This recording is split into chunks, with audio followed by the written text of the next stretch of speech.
বিশ্বকবি রবীন্দ্রনাথ ঠাকুরের একটি ছোট্ট কবিতা আজ আমি পাঠ করে শোনাব।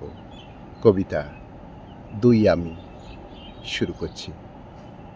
বৃষ্টি কোথায় লুকিয়ে বেড়ায় উড়ো মেঘের দল হয়ে, সেই দেখা দেয় আরেক ধারায় শ্রাবণ ধারার জল হয়ে। আমি ভাবি চুপটি করে, মোর দশা হয় ওই যদি, কেই বা জানে আমি আবার আরেকজনও হই যদি। একজনারেই তোমরা চেনো, আরেক আমি কারোই না। কেমনতর ভাবখানা তার মনে আনতে পারোই না। হয়তো বা ওই মেঘের মতোই নতুন নতুন রূপ ধরে, কখন সে যে ডাক দিয়ে যায়, কখন থাকে চুপ করে।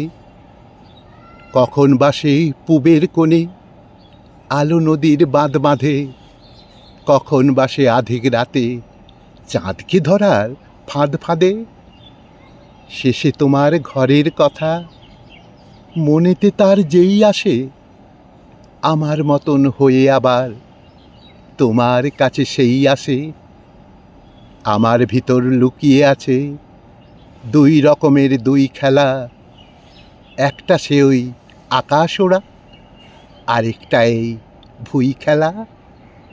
একটা সে ওই আকাশ ওড়া, আরেকটা এই ভুই খেলা।